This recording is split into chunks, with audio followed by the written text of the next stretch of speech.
দুজন ব্যক্তির ঘটনা পড়লাম। একজন ব্যক্তি প্রচণ্ড রকম আবেদ, প্রচুর ইবাদত করে। আপনারা জানেন ইবলিসও কিন্তু আবেদ ছিল, ইবলিস কিন্তু প্রচুর ইবাদত করেছে। এখন ওই ব্যক্তির একজন বন্ধু ছিল, এটা বানু ইসরাইলের ঘটনা। তো সেই বন্ধু পাপী ছিল, বিভিন্ন কবিরা গুনাহ করত। আর এই আবেদ ব্যক্তি বারবার তাকে নসিহত করত, গুনাহ ছেড়ে দাও, তুমি পাপ করছো, গুনাহ ছেড়ে দাও। তখন সেই ব্যক্তি যে পাপ করছে সে বলতো যে আল্লাহ কি তোমাকে আমার রক্ষক বানিয়েছেন? আল্লাহ কি তোমাকে আমার উপর দারোগা বানিয়েছেন? আমাকে আল্লাহর হাতে ছেড়ে দাও, আমাকে নসিহত করতে শোনা। একদিন এই আবেদ ব্যক্তি তার বন্ধুকে একটা জঘন্য পাপ করতে দেখলো, এমন একটা পাপ যেটা দেখে তার মনে ধারণা আসলো এটা চরম জঘন্য একটা কাজ। তখন সে মুখ ফসকে বলে ফেললো যে আল্লাহ তোকে আর মাফ করবে না, আল্লাহ তোকে জান্নাত দিবে না। আল্লাহ রাব্বুল আলামিন মালাকুল মউতকে এই দুজনের কাছে পাঠালেন, দুজনের রূহকে কবজ করা হলো। এবার আল্লাহ পাক তার সামনে তাদেরকে উপস্থাপন করে বললেন যে তোমাকে আমার রহমত সম্পর্কে কে গ্যারান্টি দিয়েছে যে আমি কাউকে রহমত করব কি করব না? যাও, আমি তোমাকে জাহান্নামে পাঠালাম, ওই ব্যক্তি যে আমার রহমত প্রত্যাশা করেছে আমি তাকে জান্নাত দিয়ে দিলাম। দেখুন, এই হাদিসটা শুনলে মনে হয় বাহ্যিক হয়তো বা মুখের একটা কথার কারণেই সে জাহান্নামে চলে গেল। আসলে বিষয়টা এমন, বিষয়টা আমি আপনাকে বোঝাচ্ছি। বিষয়টা হচ্ছে ইবলিসের মতো।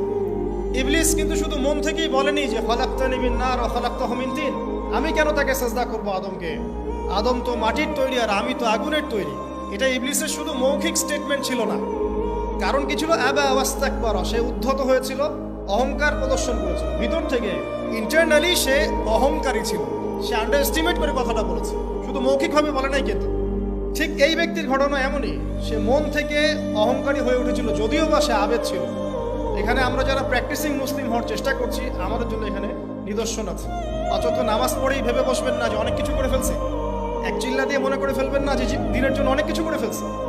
একটা হজ করেছেন, ওমরা করেছেন, সিয়াম রেখেছেন, দিনের জন্য দান সদকা করেছেন, একটা মাদ্রাসা মসজিদ করেছেন, ভেবে বসবেন না আপনি সব অনেক কিছু করে ফেলেছেন এবং অন্যরা সব ককরোচ তেলাপোকা, ওরা জাহান্নামে যাবে, এমনটা মনে করবেন। জানি না আমরা যে কার আমলের কতটুকু আল্লাহর কাছে কবুল হচ্ছে।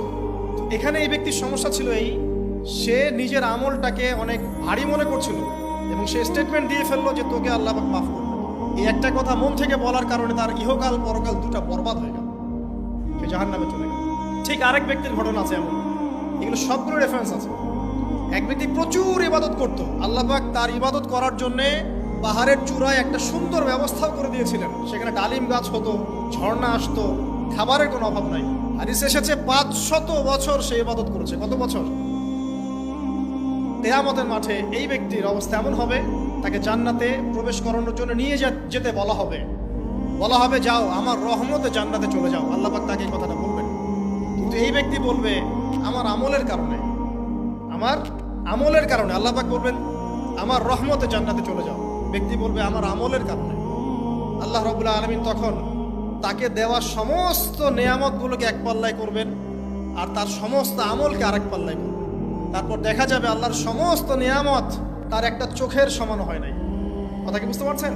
একটা চোখের যে নিয়ামত আল্লাহ পাকের, সমস্ত আমলও 500 বছরের ইবাদত এতটুকু হয়নি। তারপর তাকে বলা হবে ওকে জাহান্নামে নিয়ে যাও।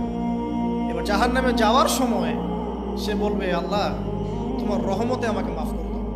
তখন আল্লাহ পাক তাকে আবার ডেকে নিয়ে আসবে, বলবেন যে তোমাকে যে আমি ইবাদত করার জায়গা করে দিয়েছিলাম এটা কি তুমি নিজে করেছো না আমি করেছি? সে বলবে আপনি করেছেন। তোমাকে যে আমি সৃষ্টি করেছিলাম তখন কি তুমি কোন আমল করেছিলে? বলবে না। তাহলে তোমাকে যে সৃষ্টি করেছি আমি, এটা কি তোমার আমলের কারণে? না।